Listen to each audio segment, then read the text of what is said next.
बिस्मिल्लाहिर्रहमानिर्रहीम। Welcome to my channel UPI pension news update. I hope कि आप सब ठीक ठाक होंगे। आज का हमारा टॉपिक है breaking news for UPI pensioners. UPI pensioners के हवाले से ब्रेकिंग न्यूज़ अपडेट। टॉपिक की जाने पढ़ने से पहले आपसे रिक्वेस्ट करते हैं कि अगर आप चैनल पर नए हैं तो चैनल को सब्सक्राइब कर लें ताकि सरकारी मुलाजमीन और पेंशनर्स के हवाले से आने वाली हर न्यूज़ अपडेट से आपको बाखबर रखा जा सके।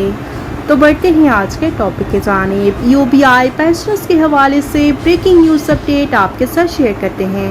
यूपीआई की चेयरपर्सन मिस नाहिद शाह दुरानी साहिबा ने इदारे को दरपेश नामसाद हालात के बायस यूपीआई पेंशन में 1500 रुपये का कलील इजाफा करने की तकलीफ फरमाई, लेकिन यूपीआई की चेयरपर्सन ने इदारे को दरपेश नामसाद हालात की तफसीलात बयान नहीं की।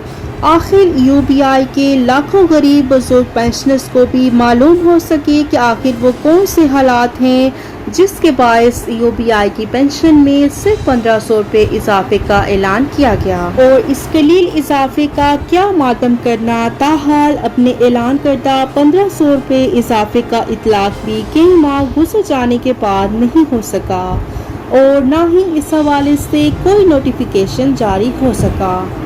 यूपीआई की चेयरपर्सन मिस नाहिद शाह दुरानी साहिबा से कोई ये पूछे कि जो इतनी मेहरबानी और अनायत करके इस कमर तोड़ महंगाई में यूपीआई की पेंशन में 1500 रुपये का इजाफा करके इसे 10,000 रुपये करने का जो ऐलान किया गया और इस कलील रकम में यूपीआई के बुजुर्ग पेंशनर्स महीने भर का राशन खरीदेंगे या बीमारी में डॉक्टर की फीस और अदवायात खरीदेंगे या फिर बिजली और गैस पानी के बिल भरेंगे या मालिक मकान को किराया देंगे। आखिर वो कहाँ जाएंगे और क्या करेंगे, किसको मदद के लिए पुकारेंगे। गरीबों के मसीहा शहीद जुल्फिकार अली भुट्टो के ख्वाब को करप्शन, रिश्वत और सिफारिश की नजर कर दिया गया, वरना ये मट्टी बड़ी जरखेज है साथी।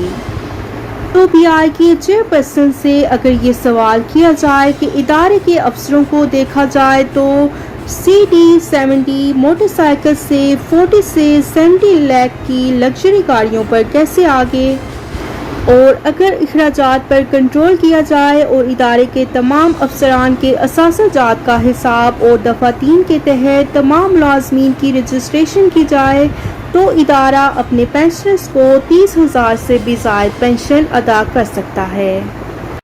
लिहाजा बहुत से इदारे ऐसे हैं जो कि यूपीआई में रजिस्टर ही नहीं हैं, लिहाजा उन तमाम इदारों को यूपीआई में रजिस्टर किया जाए ताकि ज़्यादा से ज़्यादा रजिस्ट्रेशन हो सके और कंट्रीब्यूशन की वसूली हो सके, और इस तरह से जब ज़्यादा लोग यूपीआई के पास रजिस्टर हो जाएंगे तो यूपीआई के पास बहुत फंड जमा हो जाएगा, जिससे यूपीआई के बुजुर्गों की पेंशन को 30,000 और 32,000 रुपये तक भी किया जा सकता है।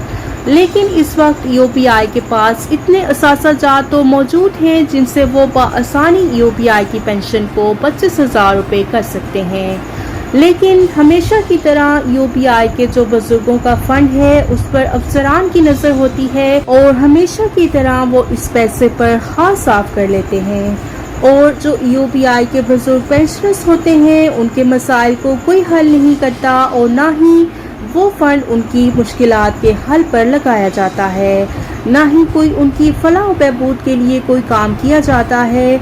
वो बुजुर्ग बेचारे वहीं के वहीं रह जाते हैं और जो उनका फंड होता है वो अफसरान अपनी अयाशी में लुटा देते हैं। लिहाजा हुकूमत को चाहिए कि वो इस बात का सख्ती से नोटिस लें और इस पैसे को सिर्फ और सिर्फ यूपीआई के पेंशनर्स की फलाह व बहबूद पर खर्च करवाएं। शुक्रिया। वीडियो को लाइक कर लें, शेयर करें। अगर आप चैनल पर नए हैं तो चैनल को सब्सक्राइब कर लें। मिलते हैं नेक्स्ट वीडियो में, तब तक के लिए टेक केयर, अल्लाह हाफिज़, अल्लाह निगहबान।